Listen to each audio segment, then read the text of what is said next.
Assalamualaikum warahmatullahi wabarakatuh. Pada kesempatan kali ini kita akan melanjutkan kuliah mengenai nematoda yang sebelumnya adalah soil transmitted helminth.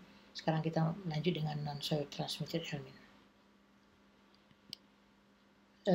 Tadi klasifikasinya juga saudara sudah paham bahwa nematoda usus itu terbagi atas dua kelompok besar, yaitu STH dan non-STH.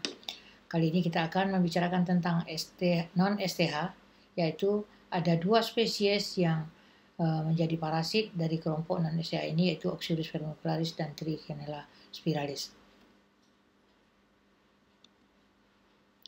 Oxyurus vermicularis adalah sejenis parasit yang hidup di usus manusia. Saudara bisa lihat bahwa bentuk morfologi daripada cacing ini, ini seperti cacing yang mempunyai di sininya ada ali, di sininya ada ekor, yang jantan ekornya mengkelok, yang betina ekornya lurus saja.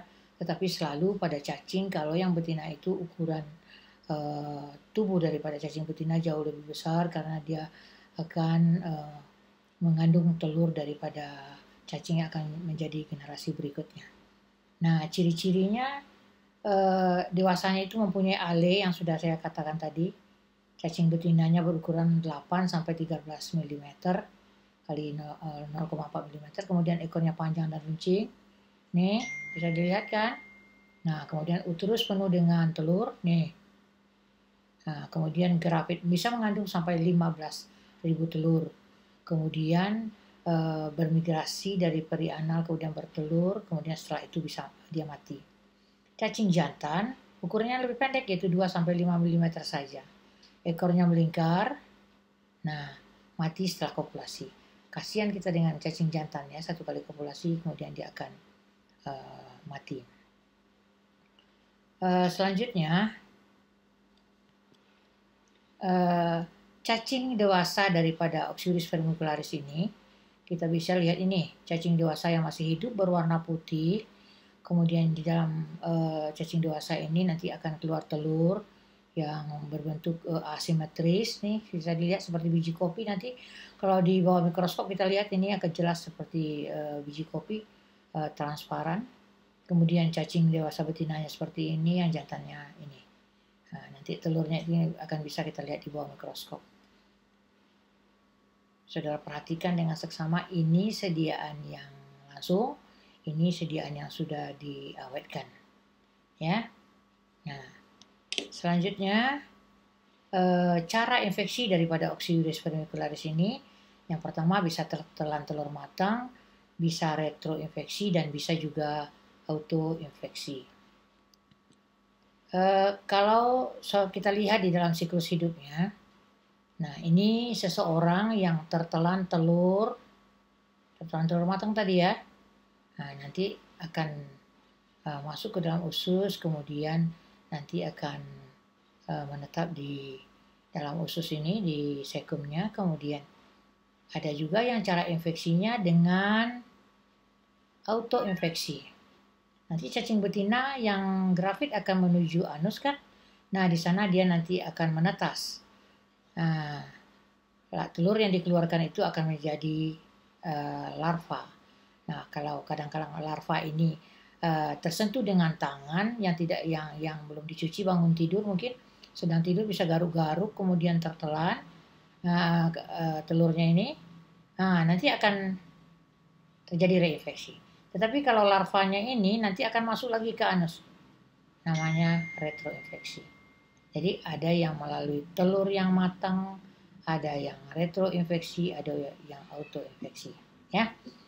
Nah, kalau di tempat-tempat anak yatim atau di asrama, Oxyurus vermicularis ini sering kita temukan karena dari pola hidup mereka, kadang-kala mereka hidup bersama-sama, satu orang itu terinfeksi dengan Oxyurus vermicularis. Kemudian pada saat pagi hari cacing itu sudah bertelur di celana di anak-anak itu, kemudian bisa dipegang oleh anak ini, kemudian bisa juga bertebaran ke tempat lain yang bisa mengkontaminasi anak-anak yang lainnya. Nah, itu Oxyurus vermicularis kan. Gejala klinik utama daripada oxiuris vermicularis ini, oksiuriasis ini adalah gatal-gatal di ani dan di vagina, pruritus ani dan pruritus vagina. Nah, cacing dewasa atau induk yang cacing betinanya migrasi, kemudian bertelur di daerah perianal dan perineal. Kemudian apabila dia gatal-gatal, pasti anak tersebut akan menggaruk-garuk pantatnya. Setelah itu bangun tidur tanpa mencuci tangan, makan. Nah, dia akan terkontaminasi oleh telur yang sudah matang tadi. Kemudian telur yang gak beruritus ini juga akan bisa mengganggu tidur daripada anak tersebut. Kemudian terjadi infeksi sekunder akibat garuk-garuk tersebut. Nah, cacing betina yang bermigrasi ke vagina dan tuba fallopiae akan bisa juga menimbulkan sebuah gejala walaupun gejalanya ringan. Ini terjadi apabila cacing oxiuris yang menetas di anus kemudian masuk lagi ke dalam daripada tubuh si anak yang terinfeksi tadi. Nah, saudara bisa lihat kan? Nah, ini sambil main garuk-garuk juga lagi nih. Nah, ini kita bisa melihat bahwa sekumpulan sekumpulan larva cacing oxiuris ini berada di daerah anal kita. Pada saat ya mereka datang ini dia akan terjadi rasa gatal, menggaruk-garuk. Nah, itu dikenal dengan pruritus ani. Oke. Selanjutnya cacing enterobius ini bisa juga di appendix. Kemudian migrasi cacing usus halus bagian atas bisa ke lambung, osofagus dan bisa jadi menimbulkan gangguan ringan. Jadi cacing ini bisa bermigrasi ke usus halus, ke lambung dan osofagus. Kemudian apabila penderita tidak mengalami reinfeksi dapat sembuh dengan sendirinya. Kemudian cacing betina akan mati dalam 2-3 minggu setelah bertelur. Sementara cacing jantan tadi setelah kopulasi dia akan mati. Nah, itu yang namanya oxiuris vermicularis. Cara menegakkan diagnosa dari penyakit oxiuriasis ini adalah identifikasi telur yang ditemukan pada daerah perianal secara mikroskopis. Jadi kita nanti ada caranya dengan menggunakan anal swab ini. Nah, kemudian kita akan bisa menemukan telur cacing oxiuris ini di di alat anal swab ini. Nah, kita bisa menegakkan diagnosa bahwa dia positif atau negatif dari oxiuris vermicularis. Nah, kemudian cacing dewasa dapat juga didiagnosa ketika ditemukan di daerah perianal ini. Apabila kita menemukan cacing dewasa di daerah perianal, kita akan lihat di bawah mikroskop, kita temukan alenya, ada ekornya yang runcing, kemudian terlihat ujung ekornya yang runcing itu menjadi penanda bahwa dia adalah oxiuris vermicularis atau enterobius vermicularis. Nah, selanjutnya ini cara menegakkan diagnosa dengan anal swab itu. Nah, ini ada sepatu lidah atau tangkai es krim itu yang kita tempeli di situ selopan tip pada bagian ujungnya ya. Ditempeli pada bagian ujungnya selopan tipnya.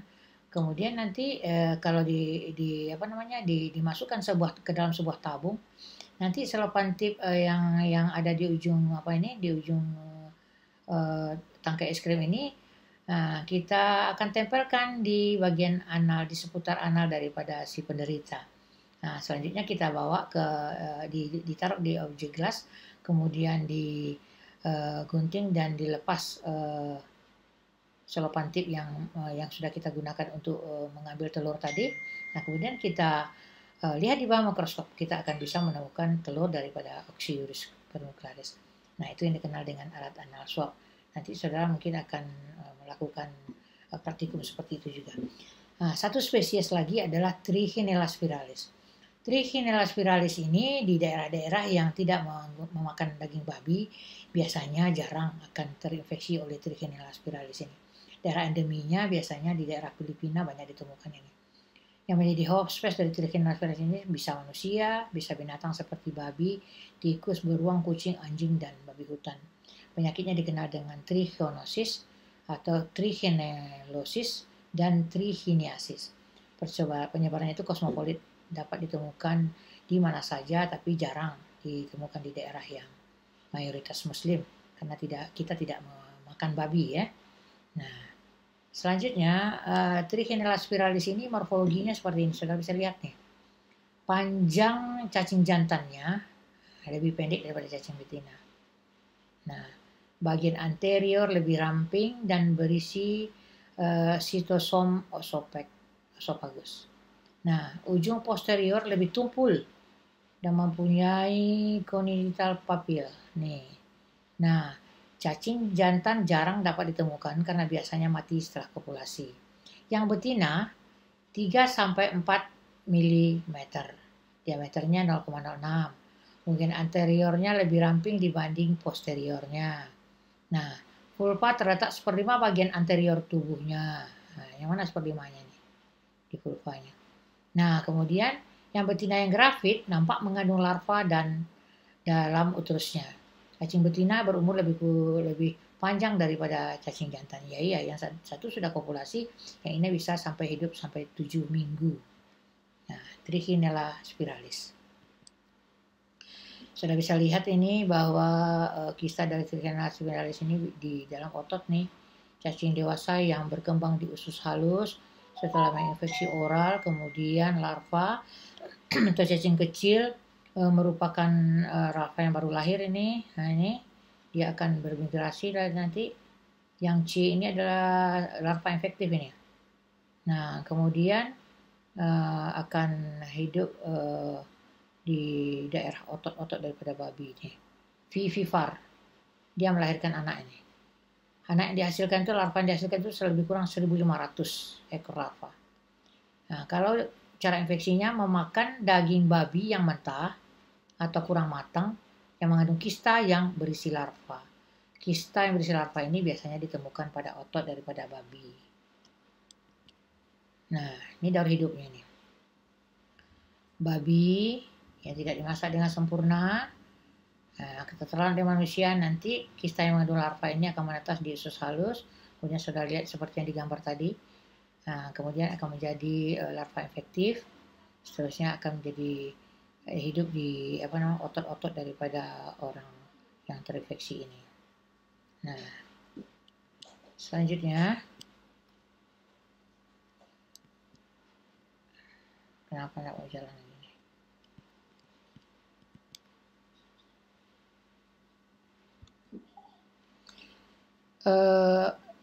Gejalanya tergantung, gejala daripada penyakit dari Trichinella ini sangat tergantung beratnya infeksi oleh stadium dewasa dan stadium larvanya. Cacing dewasa, gejala usus 1-2 hari sesudah infeksi. Kemudian kalau larva di otot 7-28 hari sesudah infeksi, membentuk nursel, larvanya kompleks, kemudian nyeri otot atau mialgia dan radang otot atau myositis disertai dengan eosinofilia, demam dan hipereosinofilia. Gejala oleh larva tergantung pada alat tubuh yang dihinggapi. Infeksi berat bisa disebabkan lebih kurang 5.000 larva per kilogram berat badan. Dapat menimbulkan kematian dalam waktu 2-3 minggu.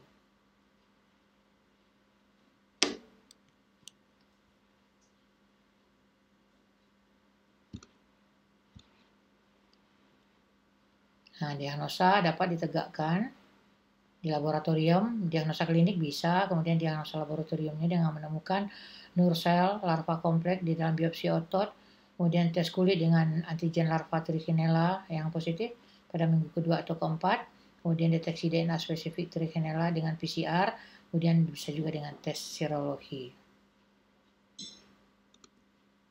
Terima kasih. Jadi itulah yang dapat Ibu sampaikan pada hari ini.